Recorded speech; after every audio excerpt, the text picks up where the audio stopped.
The Acolyte is finally over, and I couldn't be happier with it being over. I did not like this show at all. I could drone on for hours about all the different aspects, small and large, that irked me. Many other people on YouTube have picked this show apart so thoroughly that I, fortunately, do not feel the need to do so in broad strokes. Rather, I'd like to pick on one aspect of the show in particular, the portrayal of the Jedi. It's clear to me at this point that Lucasfilm fundamentally does not understand the Jedi Order. I truly wonder what Leslie Headland or Kathleen Kennedy's response would be to the question, what are the Jedi?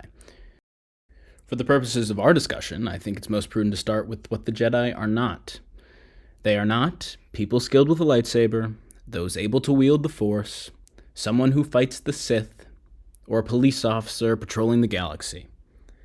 These are all things that a Jedi may do, but they are not what makes a Jedi a Jedi. I imagine we all can agree that non-Jedi could do any of those things I listed above. Being a Jedi is about adhering to and living by a rigorous mental philosophy.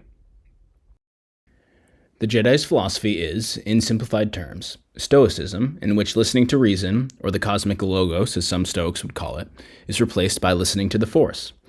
I'm sure many of you are familiar with Stoicism. Stoics are often defined by their resilience in hardship, their lack of outward emotional displays, and, to some, an unnervingly inhuman control of their emotions. What people, especially those critical of Stoicism, will neglect to tell you is that helping others is the ultimate goal.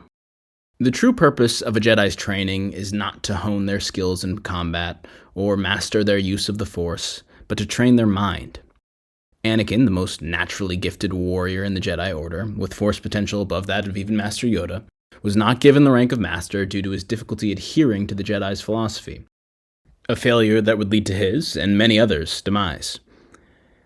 I'm not the first to say that the Acolyte in general just doesn't make any sense.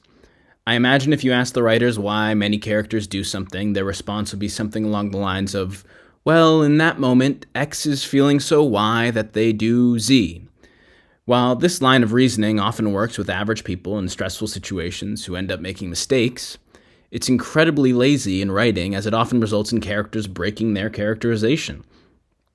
In the case of the Jedi, who have trained their whole life to emotionally insulate their actions from external stresses, it demonstrates the writer's fundamental misunderstanding of what a Jedi is. None of the Jedi we meet in The Acolyte have the mentality of a true Jedi. They are impatient, temperamental, and moody. Sol is a mess in emotionally stressful situations. Torben is mentally crippled. Venestra is easy to anger and vindictive. How would a Jedi respond to external stress? Let's use a very simple example, getting insulted. Say someone calls you fat and ugly. A more balanced person may realize that it's untrue and therefore unimportant. A Jedi would realize the veracity of the insult is of no consequence. If they are fat and ugly, they were so before the insult. If they are not fat and ugly, the insult did not make them so. The only thing the insult has revealed is the pain of the hurler. A person without pain does not want to hurt another. Their response is not anger, but compassion. The insulter meant to hurt them, but only revealed their own suffering. How can you not, to some extent, feel bad for them? The Jedi reaches out to help that person, not to punish them. Venestra Rowe, when pressed by a senator on the activities of the Jedi, exhibits no compassion. She does not recognize that this senator is well-intentioned yet misguided. Instead, she is curt, and her lip quivers in anger. This is not a Jedi. She barely has the mental fortitude of a Padawan, let alone someone given the rank of Master. Torben, who as a Padawan had no patience or ability to live in the present moment, ultimately goes on to kill himself. A Jedi, under no circumstances, would do this. A Jedi's ultimate purpose is to serve others. If they had committed some atrocity, they would only redouble their efforts to help others, or perhaps retreat into exile, but never give in to their own guilt. Torben, succumbing to his own guilt, served no one but himself. His final act was his most selfish act of all. He did not die a Jedi. Sol often exhibits the compassion of a Jedi, but is egocentric in how he defines the world around him. He needed to save Osha and May. He needed to strap May down and tell her his side of the stories to assuage his misplaced guilt. He needed to prove to the Jedi Council the existence of the Virgins in the Force. The existence alone was not enough. He is useless in emotionally stressful situations. He may say the right things when the stakes are low, but when the pressure rises, he abandons his Jedi philosophy. He ceases to be a Jedi. The Jedi in this show speak of the Force as if it's some inanimate object with no agency of its own. They fail to recognize the Force is a living being. The Force is not a resource like oil or water, but a spiritual fabric that binds the world together. You may be saying that this show is supposed to reveal the failings of the Jedi Order, and why they were able to succumb to the dark side. To that, I say, give me a break. The High Republic is supposed to be the Jedi at the peak of their powers.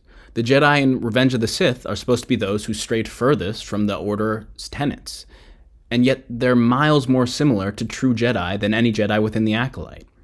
In all of live-action Star Wars, we've only seen two true examples of what the Jedi are supposed to be. Qui-Gon in Episode 1, and Luke after he throws away his lightsaber, declaring himself a Jedi in Episode 6. The Star Wars saga starts at the departure of the Jedi from their tenets and ends at their return. Is it too much to ask of Disney to simply respect the source material of Star Wars? Is it too much to ask that they hire writers who understand the meaning of Star Wars to show reverence to this fantastic world Lucas created? Disney will likely continue in their current direction, thinking the golden goose of Star Wars will never die. But they'd be wrong. True Star Wars will never die. Disney's version will.